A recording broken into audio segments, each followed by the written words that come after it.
Baada audhu billahi minashaitani rajim. Bismillahir rahmanir rahim. Assalamu alaikum wa rahmatullahi wa barakatuh. Vipenzi vyangu, wasikilizaji wangu wa sauti hii ya Mzimle popote muliko duniani, watazamaji wangu wa usiku na mchana, wapenzi wa sauti hii ya Mzimle, na wakaribisha tena leo kwa somo letu la pili linalosema jadi za marohani. Na alhamdulillah, jana tukaeleza kwa maana ya jadi ni zile sites au yale maeneo ambayo ya asili na yana utendwa kazi wa kiasili katika kumuomba Mungu au katika kuondoa mabaya, na vile vile kuwalea marohani pamoja na ada zao. Hili jambo kwa mgeni hato lifahamu, na kwa si kwa nalo lataka practice, lataka liwe limfanywa kwenye kizazi kwa watu, ndio pengine mtu atajua kama hii ni dawa. Sisi tutazungumzia masala ya dawa, hatuzungumzii masala ya nini, ya uchawi. Masala yetu ni dawa na tiba, na dawa ndio somo lenyewe linalohusu marohani. Kiwa wewe uelewi na kuelewesha, uelewe, ujifunze kupitia sauti hii ya Mzimle na uweze kuwa hodari wa kuelewa. Somo letu la jana lilizungumzia hizo jadi ambazo za marohani, yani nini zao, sites zao. Somo letu la jana nilitaka wizara ya tourism pamoja na wizara ya culture kaunti ya Mombasa pamoja na National Museums of Kenya, haswa eneo la Mombasa, Fort Jesus na maeneo mengine kama Jumba la Mtwana na mengine kuhusisha zaidi wenye harasi zao na wenye ngome hizo, kwa sababu hakuna sejua kama kwetu zile tiba na dawa, na zimehusu masala ya wenyeji pamoja na mji wenyewe wa Mombasa.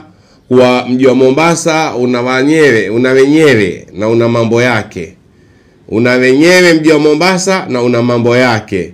Watu walikuja wakaukuta mji huu ni wenye amani, wenye matumo mazuri, wenye upokezi kwa kila mtu, na vile vile wenye nini, usiokuwa na ubaguzi wa rangi wala kabila. Sasa hapa tena bakawa nshika mshike, kila mmoja ukimbilia mji wa Mombasa, aupenda, ataka kuweka makazi. Kuna watu ambao walitoka miji ya mbali wakaja Mombasa, wakati katika huu mji wa Mombasa kulikuwa na wenyewe waliokuwa wakiutawala mji, wakikaa, ambao thalatha taifa, mataifa matatu ya wenyeji halisi wa mji wa Mombasa, ambao ni Wakilindini, Watangana na Wachangamwe. Hakuna selijua hilo, kwa mji una wenyewe, na mji vile vile una wenyewe wa wenyewe, yani waliokuja kutaka pia wao wa wenyewe, kwa kuoa, kwa kuzaa, vile vile pengine kwa kuja kutukua nini, citizen, makazi ya kukaa, kuondoka katika miji waliotoka wakaja wakaupenda mji wa Mombasa, mpaka hadi hiyo wa leo mji wa Mombasa ukawa ni wao, kwa sababu wamezaa vizazi hapa. Huwezi tena kumwambia mtu si kwao, na vile vile huwezi mregesha mtu kwao, ila wajua kuwa hapa kuna first class na kuna second class. Kuna wenyeji halisi na kuna wenyeji waliokuja kujifanya mahalisi. Hiyo ndio ukweli wa mji wa Mombasa. Sasa walipokuja wale wenye kuja, mji ulikuwa na mambo yake, mji ulikuwa na wenyewe, mji ulikuwa wajiendesha huo, na una utawala kamili, hauna kutawaliwa wala vile vile kufanywa utumwa katika mji wetu wa Mombasa. Alhamdulillah, ukisoma historia na tarehe za mji huu ambazo zimeandikwa kwenye vitabu, pamoja na historia zinazoelezwa na Mungu amweke mahali pema babu yangu Sheikh Abdullah Nasir, ambaye alikuwa mwanachuoni, mwanahistoria na vile vile mwanasiasa mkubwa, aliweza pia kuyadhibiti hayo, na kwa sasa yaendeshwa maneno hayo ya tarehe na historia na kipenzi changu zaidi ambaye ni mjombangu Stambuli wa Sheikh Abdullah Nasir. Sikizeni idhaa, sikizeni elimu kupitia kwake, sikizeni tarehe za mji kupitia kwake, bila khiana, bala bila kusema huyu pengine anauanati. Haya ataondoka. Hakuna siku mwanati ataondoka, kama vile kila mwanati ana manati yake. Vile kule kwenu utaondoka, hata ukawa utagura mji gani, lakini kuna siku utajitaifa, utajisifu, utajitaka kuwa wewe ni fulani wa mahala fulani, kwa fulani, ya kina fulani, mji fulani na nchi fulani. Sasa kule liko utaifa hauondoki. Kwa hivyo kila mwenye taifa lake ajinaki na kujisifu kwa taifa lake, na pale yeye asili yake, kwa sababu Mwatamila ni mtumwa, yani akiata kwao basi atakuwa yeye daima ni mtu ambaye kijakazi cha mtu. Sasa twakazana kila mtu asiate nini, asiate mila, asiate kwao ambako ndo asili. Maana ukiata asili unkwisha wewe. Watu wakitaka kukuondoa katika hii dunia wakunyang'anye kila kitu chako, na kikubwa watakachokunyang'anya wewe ukawa sema si mwenye kujua au kinachojulikana ni tarehe yako. Watu wakiondoa tarehe yako unkwisha, ukijisahau wewe tarehe yako nani. Na vile vile ukiondolewa mambo yako, watu waondolewa majina ya mabarabara wanyamaza, watu waondolewa majina ya sehemu wanyamaza, watu waondolewa majina ya vitaa wanyamaza. Mwisho kwa sasa hiyo Mombasa ina majina ya wapi? Ya Ulaya. Kutakuwa na Mombasa tena? Ikiwa Mombasa ina majina ya Ulaya, tena Mombasa tena hiyo? Si Mombasa tena. Sasa tuko Ulaya, mahala ambako ardhi yenyewe haiwezi hama, kwa labda tulibebwa, tukang'olewa, tukainuliwa, tukapelekwa pamoja na ardhi yetu huko Ulaya. Va Ulaya na wasisi, hatubadiliki. Na hakuna mmoja katika mtu katika ulimwengu huu hana asili yake, au hana kwao, au hana jadi yake. Kila mtu anao jadi yake, na hivyo mtu alinde jadi yake na aitukuze jadi yake. Usidharau jadi yako pengine kwa kuwa pengine kuna udhaifu wa maskini, au udhaifu wa kuwa pengine mna utumwa, au udhaifu wa rangi nyeusi, ukajitia wewe kwa jadi za watu, wataka kuchukua nafasi za watu, wataka kujipeleka kwa watu, wataka kukataa kwenu, ukataa wale kuzaa, na vile vile pengine mwisho kabisa ujitoe mpaka dini uyate. Kwa sababu ya nini? Wataka nini? Wataka ukubwa, wataka sifa, wataka hadhi, wataka kutambuliwa, vile vile wataka kunini? Kutukuzwa. Haya mambo ambayo ukiyashika mwisho yatakuata, kwa sababu ya hata mtu. Manake ikiwa si lako, likiwa lako. Jitahadhari kwa sauti yangu hii ya Mzimle, jitahadhari, kwa sababu ukiata lako wajiata, na wakiata kizazi chako kisijijue wao mkina nani. Leo familia ngapi mijini hazijui hata zitokapo. Wamuuliza mtoto kabila gani hajui, koo yenu hajui. Wamuuliza mtoto nyinyi asili yenu watu wa wapi hajui. Wala wewe babu yako alimzaa babako nani hamjui. Hii sasa imekuwa ni hatari ya mtu kuja kujinasibisha akajipa mnasaba wa kabila zingine, hali ya kuwa si kabila hiyo, akafanya mambo mengine ambayo si ya kufanywa na mila yake na taifa lake, kabila yake, na mengineo yakaharibika baadaye kwa kizazi kitakachotokana na yeye. Falyahdhari alladhina, wajitahadhari wale ambao kwamba lau watata nyuma nini? Dhuria, kizazi. Lazima uwe na hofu. Kwa neno langu hili na sauti ya Mzimle, sauti yangu hii na vile neno langu ninalosema kila mara, natahadharisha ulimwengu, world warning, kuwa hata watoto waekeni chini sahihi, muwafunze. Ulimwengu wa leo ni ulimwengu wa kwenda na wakati ulivyo, si ule ulimwengu wa zamani tena kila kitu wafita, kila kitu wanyamaza, kila kitu waondoka nacho enda zikwa nacho. La, haya makosa yatendeka kwa baadhi ya wazee wetu, na leo ukulewa aliko wahuzunika. Kwa sababu gani? Ukumwambia mwanayo yote, au ulimwambia nusu, au pengine ulimwogopa ukamfita kabisa. Si ulimwengu tena wa kufitana. Watu waambiane, mtoto ajijue alikotoka na ajijue endako, na ajue chake na kisichokuwa chake, na vile vile akae atangamane na watu, asijiweke peke yake. Hili ni jambo latakiwa litukue nini? Nafasi katika kizazi chako, ila usiondoke peupe ukawata watu wa mwangani. Wang'ara hawana kinachoonyesha jambo isipokuwa weupe mtupu. Usiwaate wa kizazi chako kwa hivyo. Kalisheni watoto chini, wafundisheni mambo yao, wafundisheni mambo ya babu zao, wafundisheni taifa lao, wafundisheni koo zao, wafundisheni mpaka asili yao na vile vile tamaduni zao. Hili ni jambo muhimu. Usipolifanya hili, likiondolewa kama uliondolewa wewe, yule mtu ambaye hajui atokako endako, hana nchi yule, haitwi mwananchi yule, kwa sababu popote atakapokwenda mwisho atambua wewe mgeni, ondoka. Atafukuzwa au atambua maneno ya kubehenesha, ya kutia dhiki, au maneno ya kufanywa nini, skota. Ni mtu hana kwao. Jenga kwenu, ndio nyumba ya kwanza ambayo Mwenyezi Mungu anakutolea au anakufanya ukawa wewe ni mwenye nyumba. Ushaelewa? Una nyumba wewe. Ukwa mtu unzaliwa ukakosa nyumba, una nyumba. Kwenu wapi? Asili yako ni ipi? Jadi yako ni ipi? Tamaduni yako ni ipi? Koma zako zipi? Na mwisho kabisa, kabila yenu. Kabila yenu ni ipi na ina mji upi? Leo mambo kama haya yampotea, yasikitisha sana. Kizazi kinatoa peupe, hakina moja, wallahi tena. Hakina moja. Mtoe mtoto yoyote muulize Shajar sahi babu yake wa mza babu yake kama atamjua. Ni ngumu sana, ni ngumu sana. Shajar pia zapotea, wewe wa nani, nani wa nani, nani wa nani, nani wa nani, nani wa nani, mpaka kwa nani mwenyewe. Je, nani ajuaye haya sahi? Watu wanakwenda kukaa mahala, wampitikiwa na wakati, wampumbazwa na janga la raha ya dunia, na vile vile wanakwenda pooza. Kama unavyopoa uji unapokuwa unatolewa motoni ukawa hauniwi ukaeka kwenye chombo, basi ikawa uwekwa tu, baadaye ukawa mpoa, aunywae pia usiki nini moto wala utamu wote. Asema uji mpoa, hauna raha yote. Na leo maisha hayana raha kwa sababu watu hawajijui. Watu wantupa jadi zao, watu wantupa wajitupa wenyewe na miji yao.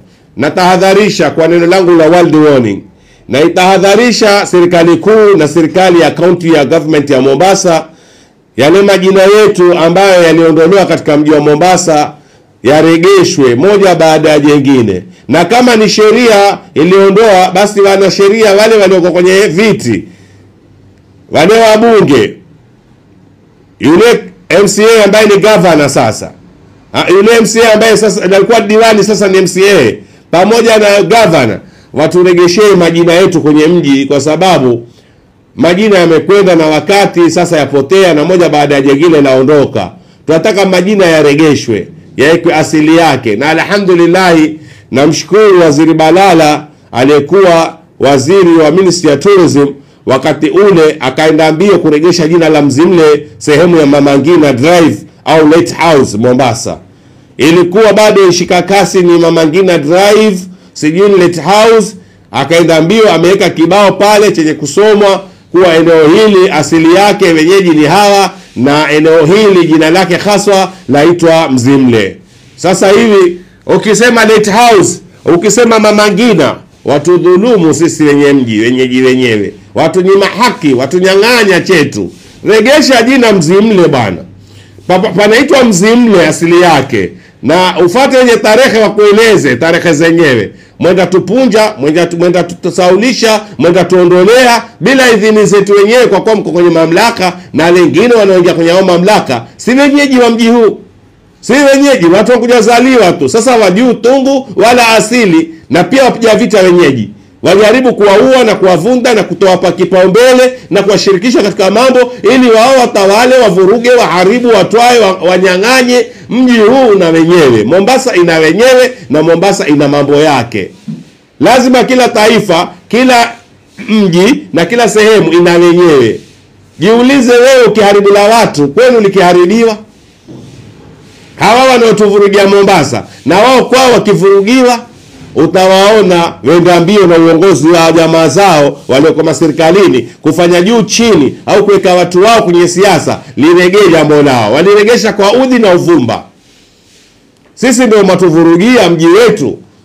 Nazungumza na county government ya Mombasa pamoja na serikali kuu, wizara ya utalii, kwa sisi watu wa Mombasa tuna kilio. Sisi tualia kwa sababu tuanyolewa na wembe bila maji. Tuanyolewa na wembe bila maji. na hili jambo ambalo baadaye litaleta nini, utungu wa kiroho, na vile vile litakuja sababisha mgongano wa kifahamu na kiakili. Kuna wakati watakapoamka wenye kuamka hao masimba waliolala, itakuwa ni hatari kwa uongozi wa mji wa Mombasa na watu wake, kwa sababu utakuwa wewe umemwamsha simba aliyelala. Sio kwa hayuko, hakuna. Wako watu wenye haki zao na wenye kuulinda mji wa Mombasa kupitia nini? Kupitia marathi au urathi au kuathiwa miji na kuathiwa vitu vya elimu na vitu vya kazi kihistoria na wazee wao. Wenye mji wenye kuwa ni wazee wetu hawakutu hata patupu. Mimi naathiwa tarehe na kila kitu mpaka confidential report ya muhuri wa kuunganishwa Kenya na Mombasa. Sheikh Istanbul Abdullah Nasir anazo dokumenti zake na tarehe zake, na wako watu mfano kama mimi na Istanbuli ambao tumeatiwa au tunayajua, si kwa vipofu wala viziwi wala ntongo. Sisi tumeatiwa mambo, lakini hatutaki kuyatumia kwa njia za ushari. Tunataka pia tutumie mji huu sehemu ya maliwaza ya ubinadamu na kila mwanadamu. Kama mtu ana haki ya kukaa kokote, katika sheria katiba ya nchi yasema kila mtu ana haki kukaa kokote. Kwa nini si tuseme waondoke wasoko wenyeji au wageni? Na sisi kule kwetu kuliko kwao kuliko na wenyeji wetu ambao wageni wao wakiambao waondoke, na watu washaoana, washazaana, watu washakuwa jamii moja, damu moja. Hatuzungumzii ukabila wala hatuzungumzii taifa wala hatuzungumzii urangi. Tunazungumzia masala ya heshima, watu kupewa heshima zao na watu kutambuliwa, kushirikishwa katika mambo. Leo county government ya Mombasa haishirikishi mwenyeji, yashirikisha mtu kisiasa, na siku zote mtu ukimtia kisiasa ataangalia tumbo lake na familia yake, kisha atapa tupu pale penye umuhimu. Tumeatoa patupu kwenye umuhimu, na mkifanya matezo wenyeji wa mji wa Mombasa kama mwalala ho msilaleni kama kaburi la Sheikh Mvita Ahmad bin Muhammad bin Hisham Musham pale alidinavizram skuli, alilala bila kitwa. Msilaleni kwa sababu yeye aliimba akasema mji wa Mombasa una wenyewe, na vile vile tuamke kiwawazo, kifikra, kiakili na kimaneno, bila kushika silaha, bila kutaka kutenganisha watu, kuondoa watu, bali tuteteeni haki zetu, tujieleze na tuieleze hali ilivyo katika nini, katika hizi serikali kuu, serikali ya kaunti lazima iregeshe majina ya kienyeji ya wenyeji katika mji wa Mombasa, na isitutawale tafadhali. Isitutawale, kwa sababu serikali ni chombo cha kukaa na kuondoka, lakini mwanati au mwenyeji, hata kama watu wengine wapenzi tuseme hivi, wao wanachuki, wasema watu waita wenyeji wanati, mbona hawana maendeleo yote, mbona sijui nini. Kuna vijimama katika hizi TikTok vyazungumza ovyo, ukivisikia vajifanya wao ni speakers. Kama wewe mzungumzaji sana, si upiganie nafasi ya bunge, nenda kwa speaker wa bunge, mtoe Harubu wewe. Kama wewe kweli waje kuzungumza kushinda Harubu, pigania nafasi ya speaker wa bunge ukazungumze sana kule. Mbona uko nje ya bunge alafu wewe wasema wenyeji si hawana maana, wenyeji sijui vihanithi? We tahadhar kabla al-khatar. Usione unyamaziwa na usione hakuna wa kukujibu. Tuna mafidhuli katika koo zetu, tuna mafidhuli katika mlango wa Jumabalo. Usitezee mji wa Mombasa na wenyeji na wenyewe. Kuna masimba walala, wakiamka wewe sungura utakuwa mashakani, utatafunwa pamoja na ngozi zako. Tahadharini kuatia midomoni wenyeji wa mji wa Mombasa na tamaduni zao, kuingilia. Kwa sababu ya nini? Nyinyi mkuja, au nyinyi mtoka mbali, au nyinyi mtakafanya nini? Mtakafanya gawira, mtakateka mji wa watu. Hamwezi uteka mji wa Mombasa, hata mtanga wake pia mkiutwaa kukatika kwenye kitanga cha mkono kenda nao hujatoa Mombasa. Mombasa ina wenyewe na ina mambo yake. Waulizeni, wajueni, watafuteni, na mtayaona mambo ya kiasili na wenye asili ya Mombasa, ambao hata lafzi zao, mazungumzo na maneno yao yana ikhtilafu kubwa, yatafautiana na mtu yoyote. Tusilete madharau tusileteane jeuri, tusileteane utawala wa kutawala na akili. Tawala mwili, usitawale akili. Utautawala mwili kwa sababu uambie lipa leseni, utautawala mwili kwa sababu uambie nenda sijui kadungo sindano ya chanjo, utautawala mwili sijui, lakini usitawale akili. Akili ziate kama zilivyo hata ukiwa kiongozi gani. Na aliyebora kwetu sisi ni atakayetambua au kututambua. Heshima itakuja katika mji wa Mombasa wewe ukiwatambua wenyeji wa mji huu na wenye kuushikilia mji na wenye kujua historia ya mji na wenye kujua tamaduni za mji wa Mombasa na mengi mengineo. Mimi nasema kioo cha jamii, muangalieni Sheikh huyu ambaye ni Istanbul wa Sheikh Abdullah Nasir anavyojieleza na pia anavyoyaeleza mambo ya Kimombasa na watu wake. Nampongeza sana Sheikh Istanbul wa Abdullah Nasir, mjombangu kipenzi changu sana, ambaye mashallah yeye ni mtu ambaye anjitolea maskini, hana gari, hakai mahala penye nyumba za wakubwa Nyali, na vile vile maskini yeye si mtu wa kuomba barabarani ukamkuta anaeka kikebe ataka msaada ndio ajisaidie. Yeye elimu yake amsaidia, aloitoa kwa wazee, na vile vile usemaji wake wamsaidia, na hata kama upendi ndio ushapenda hivyo, kwa sababu huwezi kuiza au kuchukia kwenye jambo la watu. Wewe ukichukia jambo la watu, wewe watumia wakati wako vibaya, au hata wakati wako kutumia vizuri. Ila la kupongezwa liko, mpongeze Istanbul wa Sheikh Abdullah Nasir kwa elimu anazozimwaga katika mji wa Mombasa.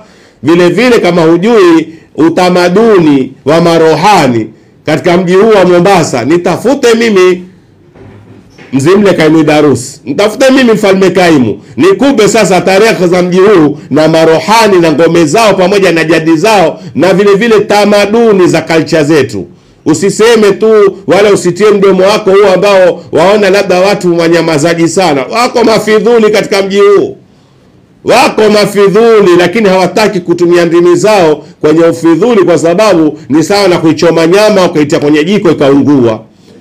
Ukiwa utautumia ufidhuli, waunguza nini? Wachoma nyama choma kwenye ulimi wa binadamu, na hii ni risk, ni hatari, kwa sababu unaweza ukafanya nini? Ukadhuru nafsi yako mwenyewe, ukajidhuru wewe mwenyewe na kizazi chako. Twenda pole pole, kwa sababu hatutaki nini? Hatutaki kuvuruga, tukaweza kufanya nini? Kuzichoma hizo nafsi zetu. Tahadharini na mji wa Mombasa na wenyeji, na tahadharini na miji yote duniani. Kila alitawalia mji wa watu, kuna wenyeji, kuna wenyewe. Tahadharini na asili ya mtu na dunia yake au nchi yake. Watu wanjenga asili zao, wewe unazivunda. Watu kupigana na yeye kwa vita vya mapanga au mikono, utapigwa na vita vya hewa wewe. Utapigwa na mkono usiouona wewe. Utapigwa na roho zisizo hai wewe. Na utapigwa vile vile na pigo la dunia wewe, kwa sababu ya uharibifu na uvundaji wa mila za watu na asili zao. Serikali yenye akili kutafuta wenyeji, ikataka msaada, ikawashirikisha, na vile vile ikawafanya nini? Ikawapa nafasi zao kama wenyeji. Si ukabila huo. Huo si ukabila. Huko ndiko kuweka watu mahala pao kutumia akili. Na serikali yoyote yenye akili hutukua watu ikaweka mahala pao. Isiwe tena tuwe sisi mpaka leo hatuna tujuacho katika mji wa Mombasa enda vipi, wala vile vile tuondolewa mambo yetu moja baada ya jingine. Na naiomba serikali kuu kupitia Ministry of Tourism, wizara ya utalii, pamoja na county government ya Mombasa, wizara ya tamaduni culture, ambayo ni wizara iliyo na waziri kamili ninayemjua kipenzi changu, na vile vile twaiomba National Museums of Kenya kupitia Fort Jesus, ambayo ndio iko karibu zaidi na sisi, jumba la kale la kuhifadhi mambo ya kale la Fort Jesus, pamoja na curator wake kipenzi changu mama yule mtendakazi mlinda ngome na rafiki bora. Na muomba pia wallahi watambueni wenyeji wa mji wa Mombasa, tambueni jadi na mila zetu asili zetu pamoja na nini, turathi zetu. Msitunyime, msitunyang'anye na msitusahaulishe mkaziondoa tafadhali. Kama kunteleza kumfanyika hayo, tuomba zirudi, kwa sababu turathi zetu za husiana na asili zetu kwenye vitwa vyetu. Mji wa Mombasa una wenyeji wa vitwa, sivi wenyeji wa mwili tu.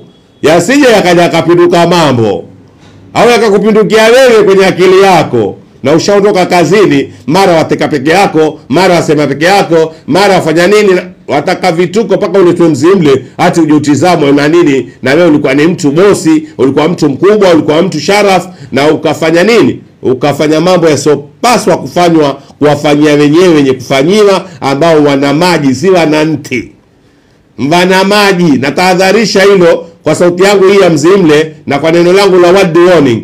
Mji wa Mombasa una wana maji, si wana nti tu. Tahadharini hilo. Sasa katika mji wa Mombasa, kisiwa hichi kimezungukwa na ras, sehemu zenye mkondo wa maji zinazofanyiwa asili ya tiba za maruhani na mambo yake. Leo nitawafunza kwa mji wa Mombasa una ras 15.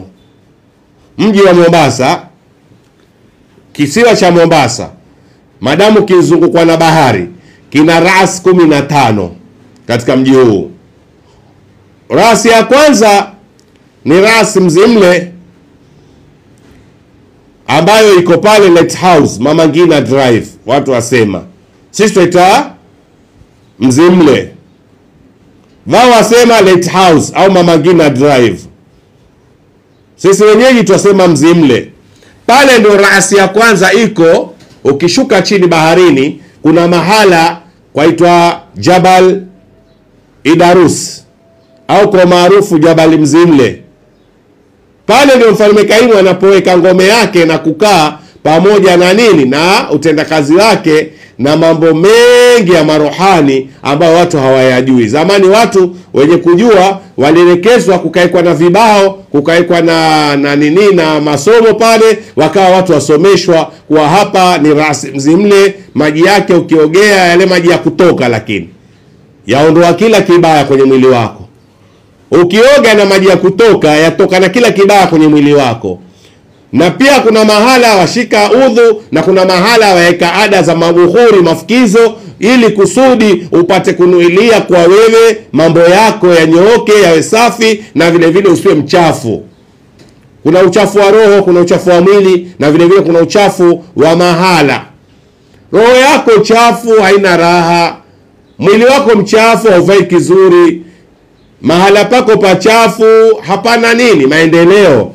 Watu wakishuka rasi Mzimle, wakienda wakitwahirika kwa kuoga maji ya kutoka yale, pamoja na kutawadha kwa manuilio pale kwenye kinu cha kutawadha, na vile vile kuweka mabukhuri, mafukizo pala mahali panapowekwa mabukhuri na mafukizo, mtu akanuilia kwa mimi, ikiwa na ubaya wa kiumbe chochote kile kiwacho, kikiwa kiumbe binadamu au kiumbe jini mchafu, basi nitwahirike, nirudi kama nilitoka ndani ya tumbo la mamangu. Rasi Mzimle imefanya kazi duniani. Na zamani ilikuwa mtu aweza toka Ulaya, Arabuni, akatoka China, akatoka Europe, akatoka sijui bara gani, na Afrika yenyewe. Watu wakienda pale, wakienda wakitwahirishwa na bahari ile, ambayo saa hii mfanywa nini, pito la meli. Mameli yapita yakienda poti, yakiingia bandarini Mombasa. Lakini kuna sehemu ambayo ni ras, ni sehemu ambayo ni ya marohani, ni sehemu ambayo ni ya kwenda kujitakasa, kuoga kwa tahara, ni sehemu ambayo waweza enda ukayatengeza mazuri, ukayazima mabaya kwenye mwili wako, kwenye akili yako, na vile vile kwenye nini, kwenye sehemu au mahala uliko. Kiwa kazini kuna matafashtafash, kuna manuksinuksi, visirani, chuki, hasadi, hakunyooki, nenda rasi Mzimle ukaoge. Nenda rasi Mzimle ukajitwahirishe, bora ulijue Jabal Idarus liko mahali gani. Usiende mwenyewe, usipelekwe na mtu mdanganyifu, mfate ajuae kama mimi nikuonyeshe kwa hapa ndio Jabal Idarus. Na hapa ndio rasi yenyewe ambayo yapitisha mikondo miovu ikienda wapi? Ikielekea bara la Hindi. Maji yake yakitoka hapo yaelekea bara Hindi, yani atakuwa ugonjwa aenda nao. Wewe wabakia sasa una uzima wako na vile vile una utengezaji wa ushatengeza jambo lako. Haya mambo yako confidential kidogo. Haya mambo ambayo ukiyazungumza sangine watu wasema ngochera kwa pakawa mambo ya kale. Wasiojua wewe watoka wapi kama wewe si wa kale? Wewe ujizua wewe? Unkuja tu kama wewe. Wewe pia mwakale, maana unatokana na huyo ambaye wamuita wakale na ndiye alikufanya ukaja ukawa wewe. Wateni dharau, wateni kupuuza, wateni vijineno ambavyo havina msingi wa maisha ya mtu. Kwa sababu hiyo wewe bakia mpaka uje usokotwe, ubanwe, umalizike ndio utafute tiba. Ndio utafute dawa, utafute ukombozi. Saa nyingine waambia wazungu wakwambia too late. Too late, ushachelewa. Huna tena nini? Hakuna nafasi hiyo. Ushachelewa. Rasi mzimle yatengeza mtu na yaondoa mabaya yaliyo kwenye roho ya mtu, mwili wa mtu pamoja na mahala pa mtu. Hili nataka mnijue, bali na kazi zingine ambazo sitozitaja kwa wakati huu, sina nafasi hiyo. Rasi ya pili katika mji wa Mombasa ni Ras Serani. Ras Serani iko Kizingo, sehemu ya mtaa unaoitwa Kizingo. Kuna rasi ya tatu, Ras Mitani. Ras Mitani iko Mombasa Hospital. Nchini kule baharini Mombasa Hospital. Nyote mnajua Mombasa Hospital. Rasi ya nne ni Ras Kiberamini. Ras Kiberamini iko bridge ya zamani. Mnajua kule Madubah. Coast General kule chini. Ras Kiberamini iko bridge ya zamani. Rasi ya tano ni Ras Kisauni. Hii iko New Nyali Bridge. Bridge mpya kubwa ya kuelekea Kisauni ukiwa toka Pakistan. New Nyali Bridge chini yake ndio kuna Ras Kisauni. Vile vile kuna Ras Makamaiwe. Ras Makamaiwe iko Mombasa Water Sports Club. Mombasa Water Sports Club kwa wajua mji wa Mombasa hapa mahali chini yake ndio Ras Makamaiwe. Kuna Ras Junda ambayo iko Chuda, mtaa unaitwa Chuda. Ras Junda, Chuda. Vile vile rasi ya nane ni Ras Saadi. Ras Saadi iko Jahazi Marine. Ajuaye Jahazi Marine chini kule kuna rasi ya Mzimle ndogo. Vile vile kuna rasi ya tisa ambayo ni Ras Manyimbo. Ras Manyimbo iko Chuda Port kule ambako ni sehemu ya Chuda Port. Vile vile rasi ya 10 ni Ras Kilindini. Ras Kilindini iko Kilindini Port, ndani ya port yenyewe kwa shuka chini baharini. Kilindini ni bandari ya Mombasa inaoingiza meli na kuzitua pale, zikatoa nini? Zika mimina shehena zake, mizigo na mali iliyotoka nchi tofauti duniani. Pale meli ikatua ikaika. Kuna rasi yetu inaitwa Ras Kilindini ambayo ni Kilindini Port. Vile vile 11 kuna Ras Liwatoni. Ras Liwatoni hii iko mtaa waitwa Liwatoni Ganjoni. Mwaujua nyinyi mtaa Liwatoni Ganjoni kule chini. Kuna Ras Likoni ambayo ya 12. Ras Likoni iko pale Mbarak Pila. Mbarak Pila. Vile vile kuna Ras Bofu. Ras Bofu iko Kenya Navy. Mwajua Kenya Navy sehemu ambayo jeshi la maji la kaa. Pale pia kuna rasi yetu ambayo yaitwa Ras Bofu. Vile vile 14 kuna Ras Kakaagoni. Kakaagoni au Kikaagoni. Ras Kikaagoni iko Shimanzi, mtaa unaitwa Shimanzi, mwaujua huo. Na rasi ya 15 ni Ras Mkadini ambayo iko Kipevu Potrizi. Ras Mkadini iko Kipevu Potrizi. Haya ni mambo ya wenyeji na mji wao. Haya ni mambo ya jadi na asili zao au maruhani wao. Haya ni mambo ya kulinda mji na kutengeza mambo vile vile tulivyokuwa tunaupata kwa wazee wetu, na sisi tukauimarisha na vile vile tukaufanyia nini. Naomba National Museums of Kenya itafute research ya hizi ras na iziregeshe kwa vibao. Iziregeshe kwa vibao, au wizara ya tourism tusomeshe wenyeji na wageni pia wazungu wajue kwa huku kwetu kuna sehemu ambazo zafanyiwa mambo ya kiada na vile vile zatengeza mambo ya watu. Msituate patupu, sisi hatuna pa kupelekea baada ya Mungu, tuajilekea sisi wenyewe kutaka huo msaada wa Mungu kwa mwanadamu ambaye Mungu amwezesha kiumbe kile ili tupate nini? tupate kutoatwa na mambo yetu, au vile vile kutodhurika kwa jambo la mtu. Tunataka tupate mambo yetu na tusidhurike kwa jambo la mtu. Wanielewa? Kama unielewi nifuate zaidi, utanielewa huko twendako. Vile vile kuna ras 9 zimepewa hadhi duniani ras 9 ziko Afrika, zimepewa hadhi duniani ndani ya nchi zilizo katika East Africa. Rasi ya kwanza imepewa hadhi duniani ni hiyo rasi ya Mzimle. Mzimle ni panga dunia au ni rasi ya dunia nzima. Ni sehemu ambayo haina ukabila, haina rangi, haina kimo, haina hali, mtu tajiri maskini, wala haina nani mwenyeji kwa ndo mwenye haki, mgeni hana haki. Rasi ya watu wote, rasi Mzimle ni rasi ya watu wote. Na rasi hii huwa ni ya kupeleka mabuhuri, mafukizo.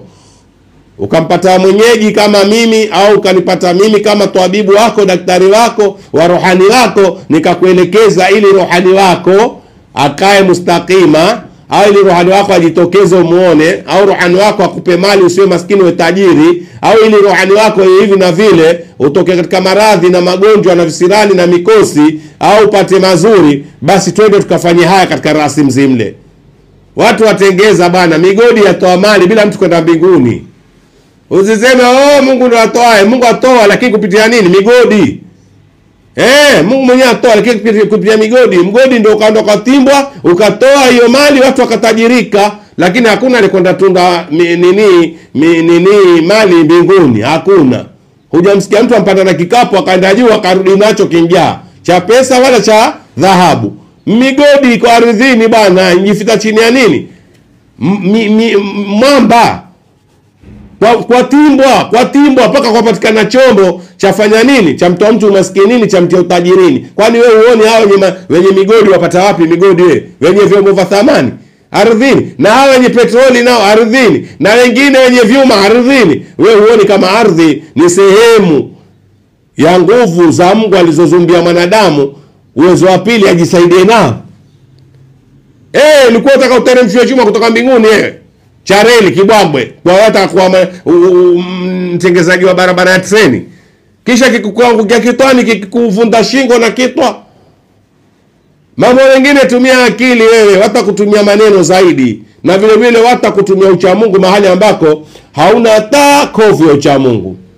Dalili moja ya uchamungu huna, isipokuwa wewe wageresha watu, wajipamba na kutaka kuwatia wenzako ila kasoro, na vile vile kuwaumbua watu katika majambo yao. Waate watu na mambo yao, kiwa wewe hujui maana na hujui asili za mambo ya watu.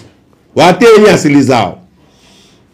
Kwa hivyo rasi Mzimle ni rasi inayopelekwa mafukizo na manuilio kama uvumba safi, udi safi, ambari safi, ambari maki, vile vile udhilbahari na zafarani ya nyuzi.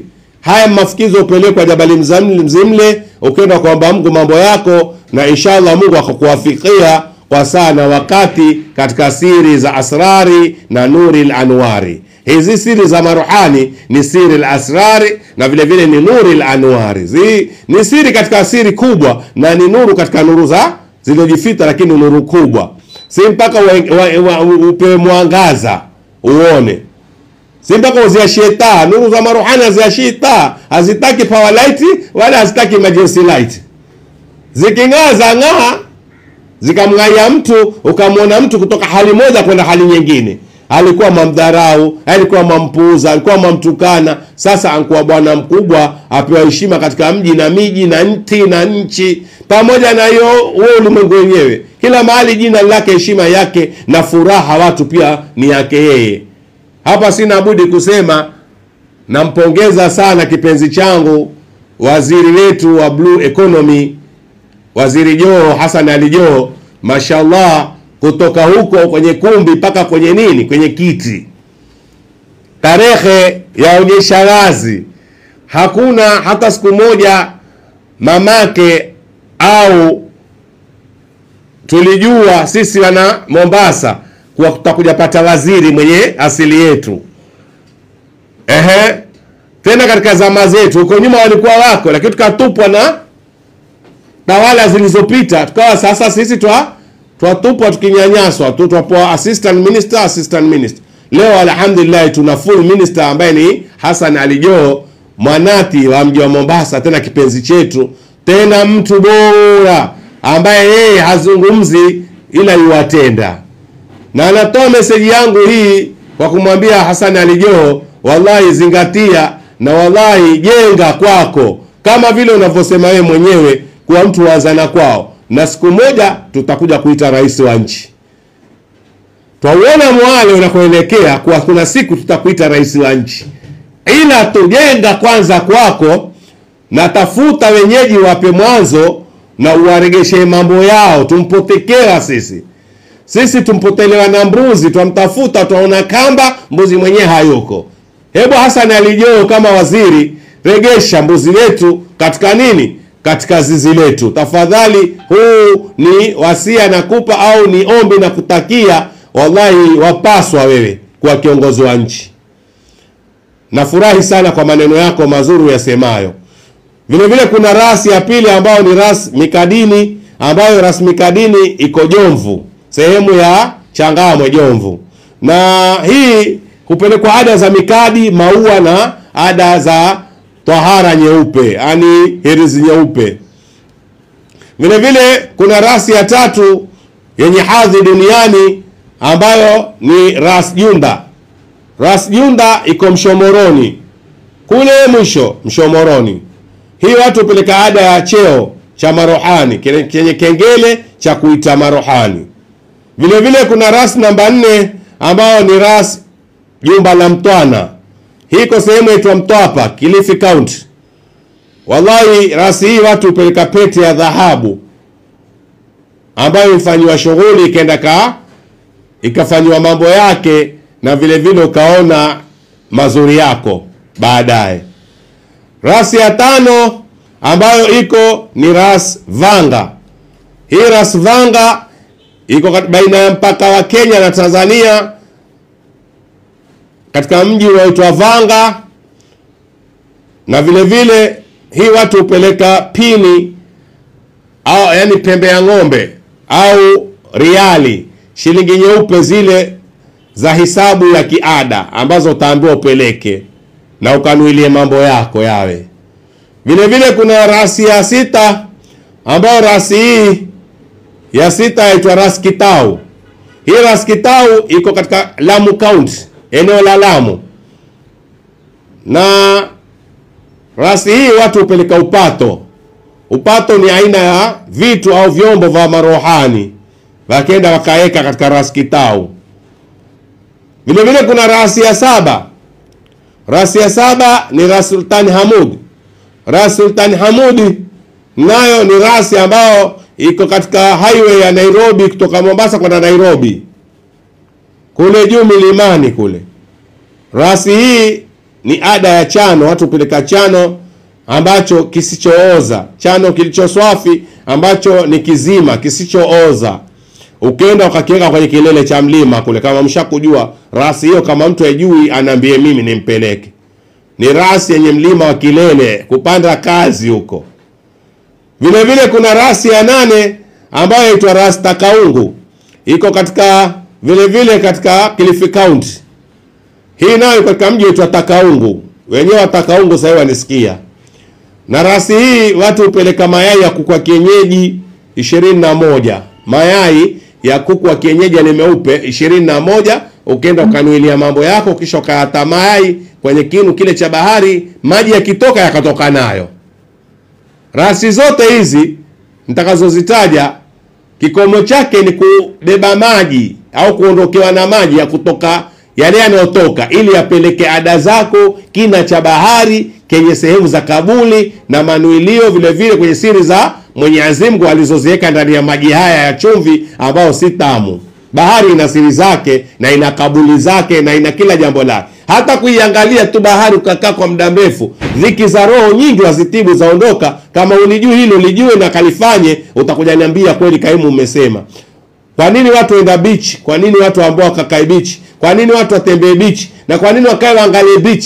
Waelekee bahari wakiwa kwenye fuo zake, wakiangalia maji yanavyopiga wimbi na vyombo vinavyopita na kuangalia utamu wa rangi ya bahari. Vile vile kuna siri za Mungu kwenye moyo wako juu ya utazamaji wa mambo hayo. Utaona kuna mambo moja baada ya jingine laondoka, dhiki, wasiwasi, hofu, uoga na mambo mengine mengi yateremka. Yani kama uko unajiosha, moja baada ya jingine utaona laondoka. Utaona watu wengine siku ya Jumapili wenda net house, wenda sijui Pirates, wenda fanya nini kule kwenye mfuo za bahari, wenda punguza stress na madhila, maudhiko wanayopata makazini watu.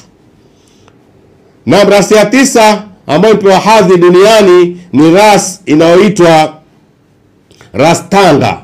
Hii iko katika nchi ya Tanzania, katika mji wa Tanga. Wanisikia wenyewe wa Tanga huko. Rasi hii ya Tanga iko sehemu inaitwa Pangani ambayo ni Tanzania. Rasi hii watu upeleka bendera za marohani 4. Bendera nyeupe, nyeusi, nyekundu na ile ya blue ya bahari.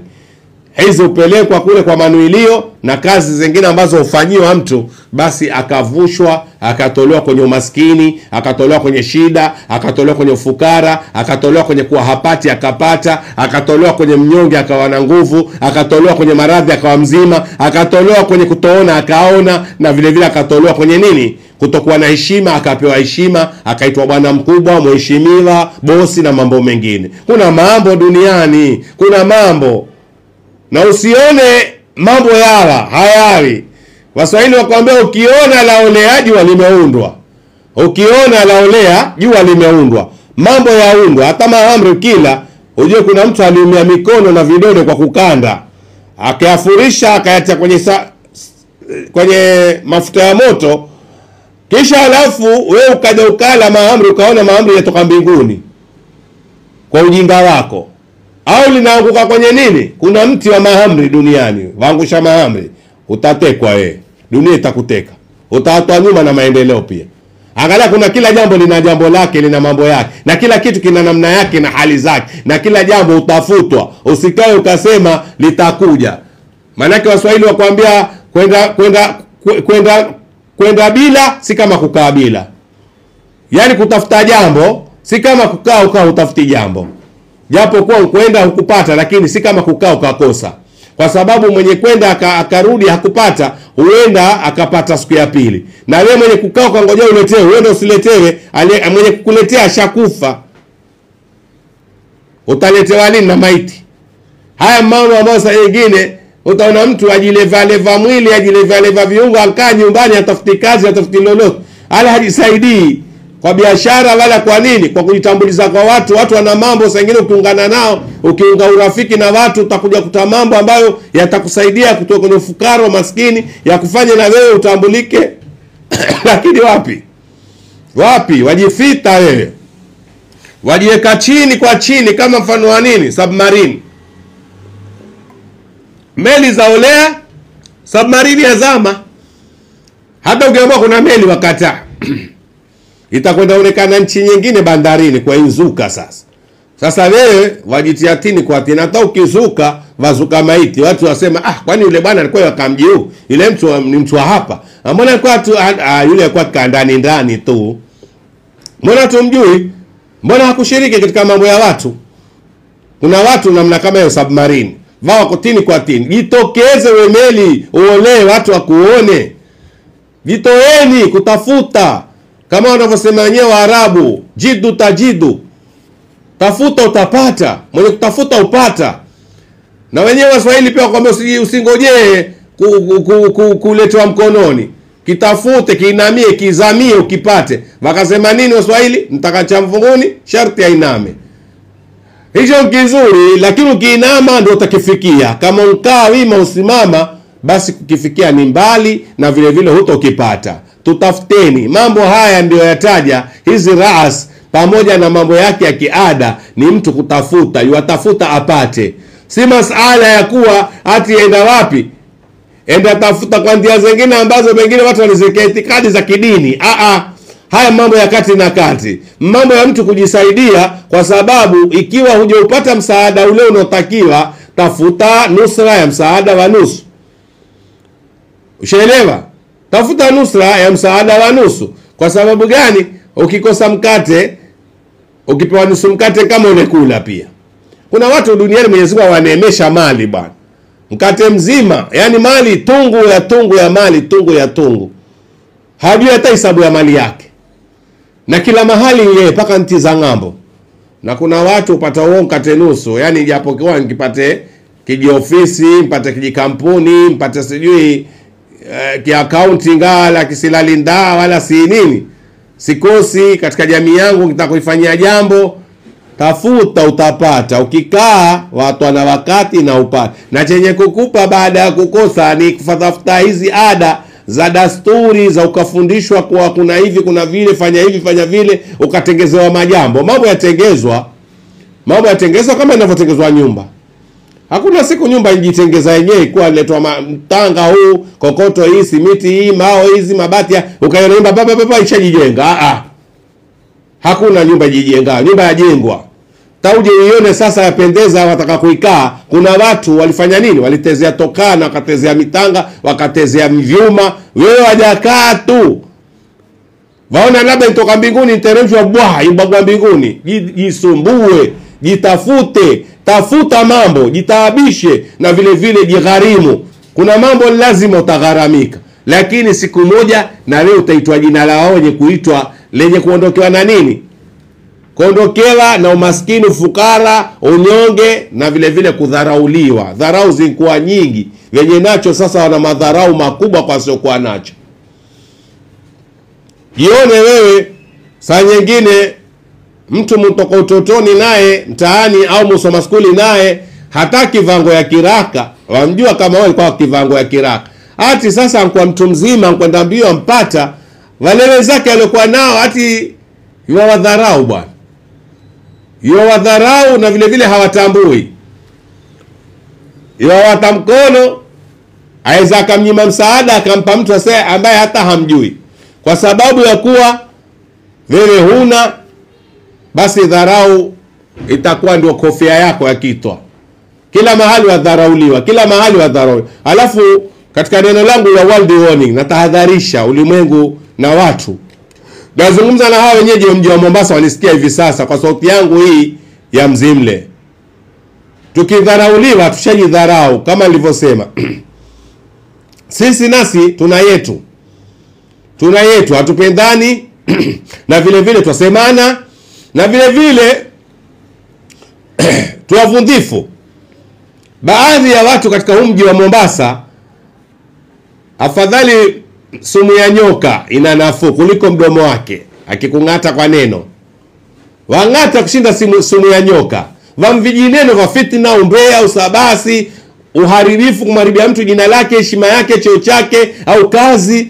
Itakufaa nini wewe kumpiga vita mwenzio?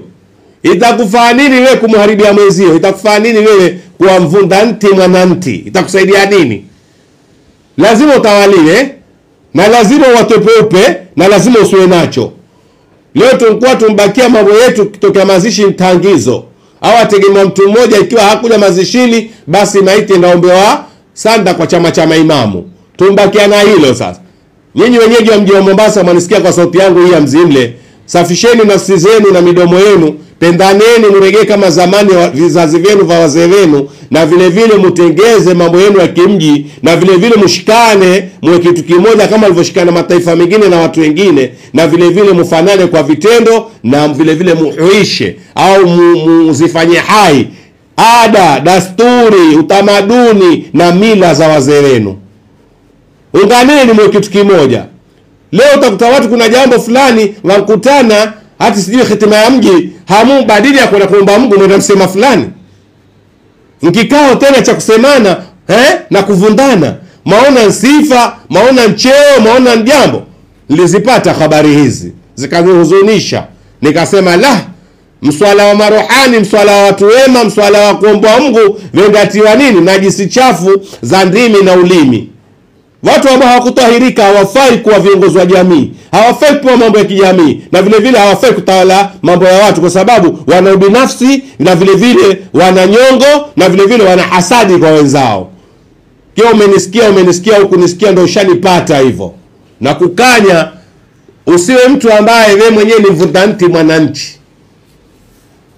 Tengeza nchi, jenga nchi na vile vile unganisha watu.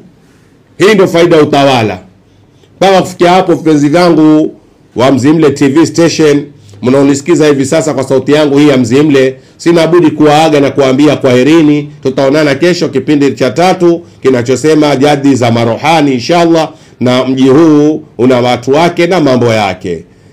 Sina budi kumshukuru Khadija Abdallah Mwinyi, program manager wangu, vile vile Safia Ali Ahmed, chief engineer wangu, Zainab Yusuf Athman, director wangu, na Evans Abusolo Juma ambaye ni managing director wa kipindi hichi. Na kiwaaga nyote nikiwaambia, mnaonitizama hivi sasa, mnaonisikiza duniani, na nyote wenye marohani, na waaga kwa kuambia nawapenda sana. Karibuni sana vipenzi vyangu, tushikane na tusome elimu na tuweze kujitanasua na kujitoa pale tulipotiwa katika zile cheni za mnyororo, si wa Mwingereza, wa nafsi zetu wenyewe. Paka hapo, sallallahu ala sayidina Muhammad wa ala alihi wa sahbihi wa sallam, walhamdulillahi rabbil alamin. Amin amin thumma amin ya rabbal alamin.